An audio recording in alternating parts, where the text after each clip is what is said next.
This key detail changes everything for the Rams heading into tomorrow's NFC Championship game matchup against the Seattle Seahawks. We got keys to victory, a special guest joining the Rams in Seattle, as well as a score prediction for the game tomorrow. All that and more in this episode of Rams Digest. Before we get into all the news today, this video is sponsored by Kalshi. Remember to use the link down below in our description and enter code DIGESTNFL to get $20 when you trade at your first 100. Kalshi is the largest prediction market in the United States, and on their platform, you can trade yes or no on real-life events including sports, news, elections, and so much more. And best of all, whether you're in California, Texas, or anywhere else in the country, Kalshi is live in all 50 states, and all trades are made on a regulated market where you can cash out at any time. And on Kalshi, there's so many different options for Rams fans to trade on, including but not limited to game odds, where the Seahawks are favored this weekend against the Rams by a little bit, but I still do believe that the Rams are going to get this one done. The Seahawks 57%, Rams 45%. And spreads and over-unders, I have the Rams winning, so I do not have Seattle winning by over 2.5. I would have the Rams winning by over 2.5. And over 47.5, I have the under. Stay tuned for this full video for my score prediction. And you can get player props on yards and touchdowns for a touchdown anytime. I have Devontae Adams finally getting in the end zone this playoffs, and I do think Cooper Kupp is going to seek some revenge against his former team and find his way in there as well as award odds and futures. For example, this futures, which teams will play in the Super Bowl. For right now, I do have the Rams and the Patriots. And for award odds for MVP, you already know I got my boy, Matthew Stafford. And best of all, this is a fun and new way for sports fans to test their knowledge. And remember to use the link in our description and enter code DIGESTNFL to get $20 when you trade your first 100. Thank you so much once again to Kalshi for sponsoring this video. Now, let's get back to the news. Welcome back to another episode of Rams Digest. I'm your host, Joshua Finehirsh. Before we get into today's video, make sure to hit that like button right now for the Rams to win this NFC Championship matchup tomorrow and clinch a Super Bowl berth, as well as like this video right now for the live stream coming back for this NFC Championship game tomorrow at 3:25 p.m. Pacific time right here on the Rams Digest channel. So get ready for that. Josh and I are really excited. Got 65,000 total views last time. Our goal is 100K total this time, so make sure to share the stream once that goes live. We're super excited. Should be a great atmosphere in chat as always, but we got a lot to get into regarding this game, including some keys to victory from Turf Show times that we're going to get into right now. And the first key is to get interior pressure on Sam Darnold. As with any game that includes Sam Darnold at quarterback, the Rams have to be able to get pressure. It's also not just about getting any pressure, but they have to get pressure up the middle and from the interior. That is when mistakes happen with Darnold. In 2 games against the Rams this season, Darnold has thrown 6 interceptions, and we can take a look at how these interceptions were created. Interception 1, interior pressure from Tyler Davis. Interception 2, interior stunt pressure from Byron Young. Interception 4, interior blitz pressure from Puka Nacua and Cam Kitchens. And interception number 6, edge pressure from Jared Verse. So, as you can see here, based on this, 4 out of the 6 interceptions that Darnold has thrown against the Rams this season have come when pressure is put on him. We've talked about the Sam Darnold, not the most mobile guy, but unlike Matthew Stafford, he's not necessarily as good at getting that ball out quickly to the right read, because Darnold, one of the big things coming out of college that he still kind of struggles with, he's improved in a lot of areas, but this area he does still struggle with, which is kind of reading the field, reading progressions. He tends to stick to that first read, and that is something the Rams could definitely take advantage of. They did get 4 sacks on him in the second meeting as well in Seattle a little bit over a month ago. So I definitely believe this Rams pass rush can come back to life after having a pretty abysmal game against Cleveland in terms of finishing plays. So I do think that can come back to life and happen here against Seattle. Out of Darnold's 6 interceptions this season against the Rams, 4 of them have come via pressure, and 3 of them are due to interior pressure. The Rams have to be able to make Darnold uncomfortable and start to question what he's seeing. This season, Darnold is a 28th ranked quarterback against pressure with an EPA per dropback of negative .58. In weeks 11 and 16, Darnold is 11 for 22 with 3 picks and an EPA per dropback of negative .97 against pressure via NFL Pro. However, the Seahawks are very aware of what they have at the QB position. This is a team and coaching staff that knows the only thing that can derail the great defense that they've built is the quarterback. Since the Week 11 game, and the Seahawks have hidden Darnold more.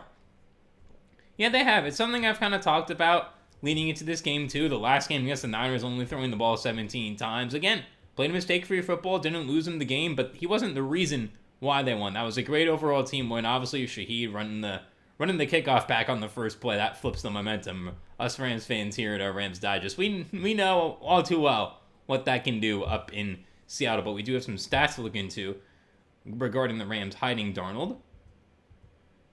And the Seahawks are very aware of what they have, as I just mentioned. Sam Darnold weeks 1 to 11, 7.6% big-time throw rate, 3.2% turnover-worthy pass, 3.7% tight end window throw rate. Since week 12 through the division round, only a 3.8 big-time throw rate, a 3.4 turnover-worthy play rate, and a 2.7 tight window throw rate, in the sense of that his big-time throw rate, I don't actually know how that is measured, so if someone in the comments does know, feel free to put that down below, that those throws have decreased lately. The 3.2 turnover-worthy plays to 3.4 is not what you want to see. Sam Darnold ended the year kind of playing a bit mediocre, so not what you want to see if you are a Seahawks fan. And a 2.7 tight window throw rate, I don't mind that going down, because if your receiver's open, you got to throw him the ball. I don't necessarily mind that. That can also mean that he is making better decisions. And if you look at Sam Darnold's stats against the Rams overall, 29 for 44, 22 for 34. Again, with the six interceptions, that's not including any fumbles he's had against the Rams this season either, and his struggles against Chris Shula throughout his Vikings now and Seahawks career as well. Struggled in 2 games as a Viking against us as well in the regular season and playoffs for them in the 2024 season. So Sam Darnold going to have his work cut out for him, but so is his defense, because this Seahawks O-line is no joke. And in a sense, the Seahawks have been hiding Darnold more. The Week 11 game was an eye-opener in the sense that when he self-destructs, the entire team goes down with him, and it has a tendency to snowball. That's also why the Rams can't just pressure Darnold, but they need to get after him and create sacks. On plays following a sack, Darnold is averaging 1.1 air yards per attempt. The Seahawks effectively pull the plug on Darnold, and it ends the drive. If Darnold is gun-shy and turnovers don't happen, they have to have a repeat of a wildcard game last year in which they got to him with 9 sacks.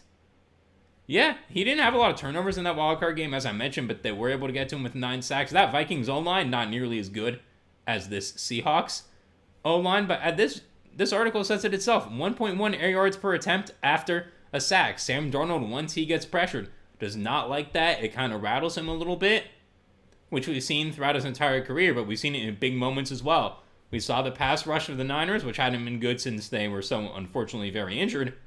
But overall, they were able to really stop that pass rush and that defense as a whole, except D. Winters having a good game, but that was really, about it for the Niners that showed up in that game defensively, unfortunately, for them. And the Rams, they're going to be a lot healthier. They're going to be a lot quicker, a lot faster. Going to be dealing with a lot more stunts. I'm sure Chris Shula is going to go back to employing some more stunts in this Rams defensive coverage, and I definitely think that the Rams can pressure Sam Darnold. We saw them do it. We saw him get out to a big lead when they did it. So I would not be surprised one bit if that can happen again, especially because the Seahawks do have some O-line injuries. Charles Cross looks like he'll be good to go, but that's not yet been confirmed. And even if he's at 70% of himself, it's not what you want to see heading into a championship game facing a very tough defensive line.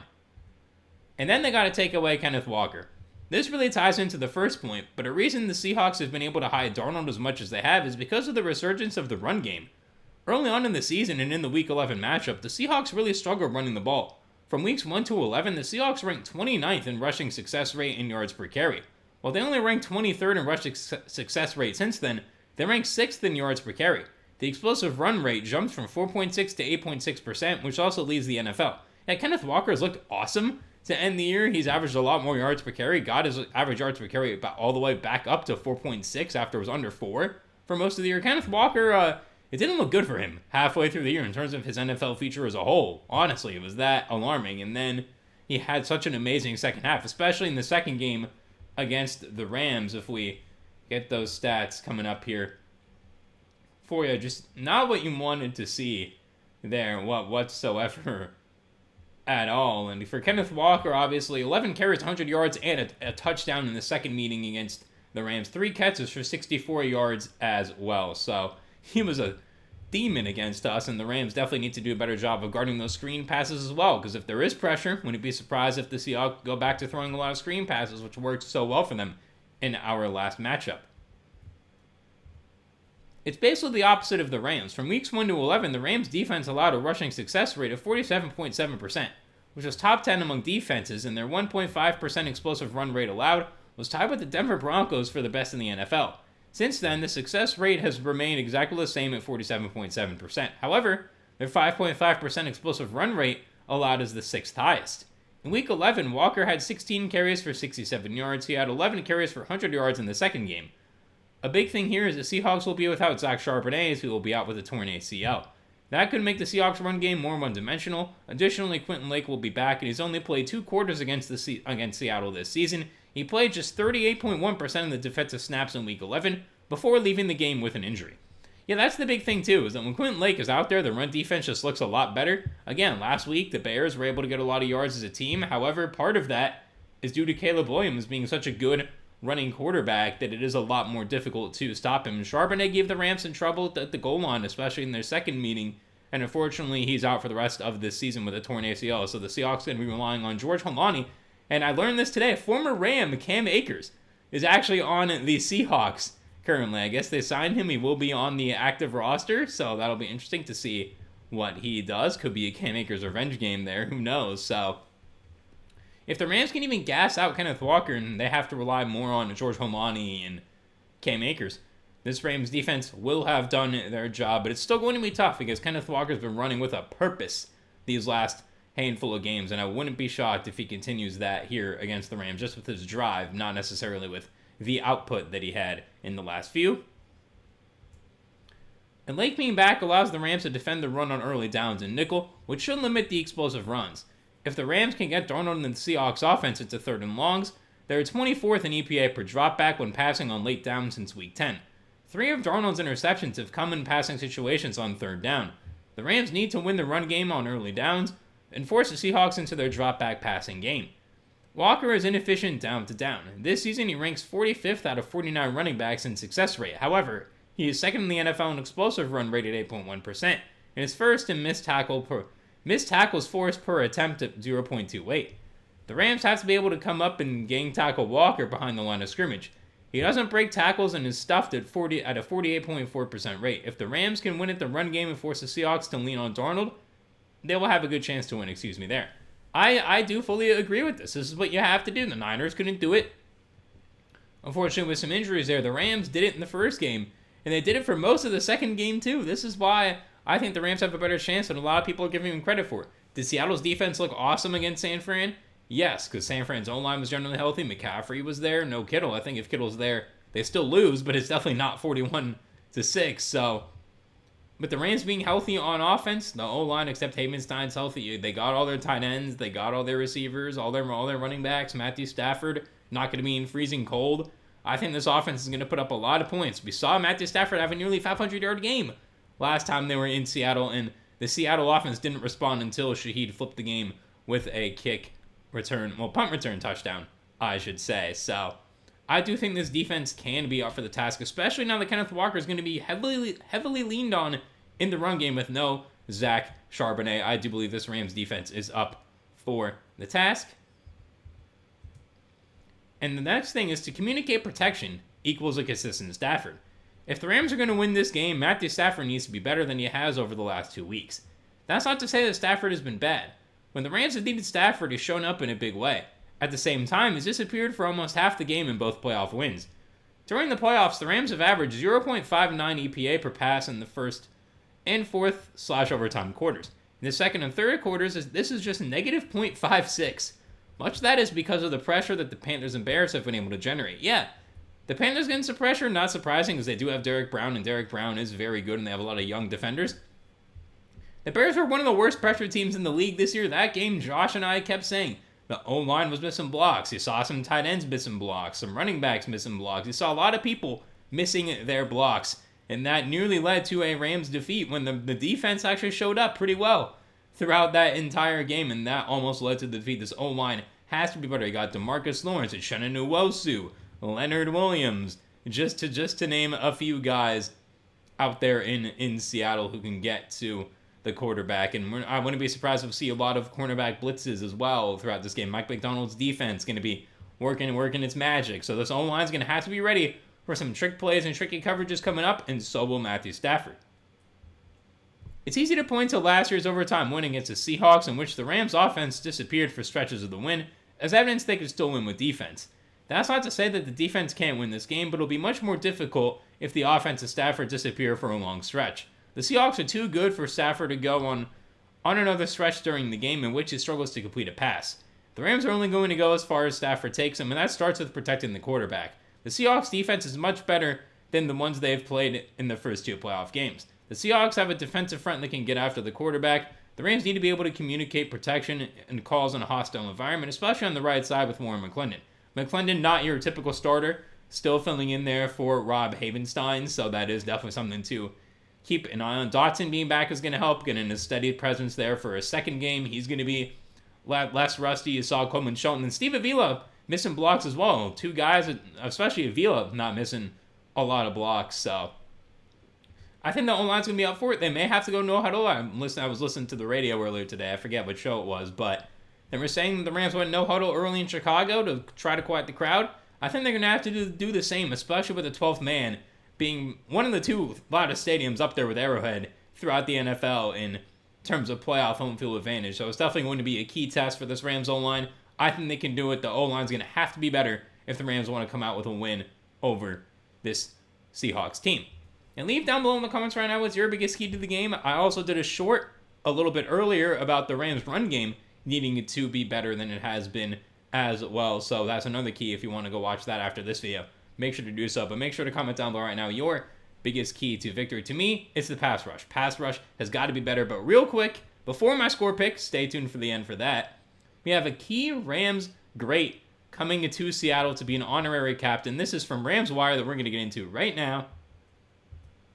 The LA Rams will have a franchise legend in the building at Lumen Field on Sunday night when they take on the Seattle Seahawks in the NFC Championship game.